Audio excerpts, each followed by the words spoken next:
In this video, we're going to go over Cisco trunk port configuration.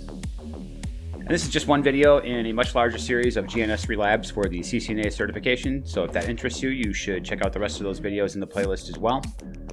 In this video, we're briefly going to look at the definition of a trunk port, and then we're going to go over basic configuration examples and do a configuration demo in GNS3. In the previous video, I did a more in-depth analysis and compared a trunk port to an access port. So if that's what you're looking for, you can check that video out as well. And the definition of a trunk port is that it is a port that carries multiple VLANs between networking devices, and most often the VLANs are tagged. And trunk ports are typically connected switch to switch, or switch to router, or switch to server. And again, the main idea is that it carries multiple VLANs. Most often the VLANs are tagged in order to differentiate between those VLANs. And the only VLAN that is not tagged is the native VLAN.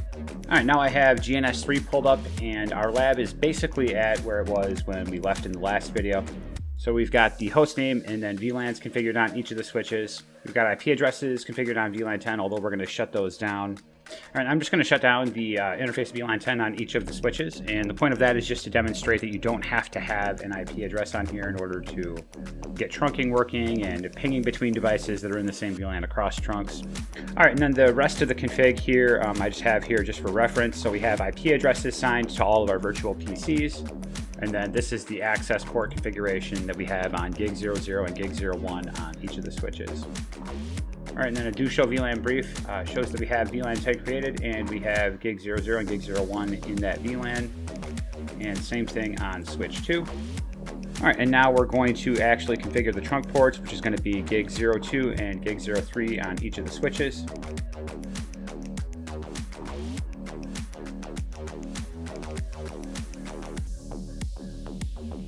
And just real quick, looking at the trunk port configuration, this command declares the encapsulation protocol. This declares the mode as trunk. This statement tells what VLANs to allow across that trunk. And then space report fast trunk just brings the trunk up quicker. Oh, and then this command would be what we would put in there in order to allow all VLANs across the trunk. And then I just have this here as reference if you wanted to do ISL trunking, which I don't recommend that you do. I've never done it in the real world. In all the labbing that I've ever done, I just did .1Q, but it's just here as reference. You can do that for ISL trunking as well. All right, and as the next step, we're just going to connect the two devices on gig 02 and gig 03.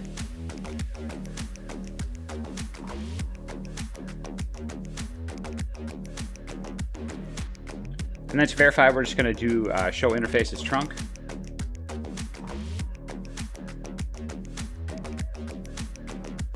All right, and then we have trunking with the encapsulation 802.1q, native VLAN 1 on gig 02 and gig 03 for both our switches. All right, and as a next step, let's try some pings. This is going to be the other PC that's actually on the directly connected switch. And then we'll try 3, and this one will be across the trunk link, which functions.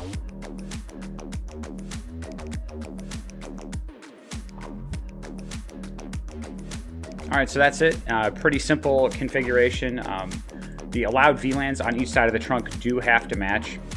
And that's going to conclude this video. So if you found it helpful, please consider liking and subscribing, and I'll see you in the next video.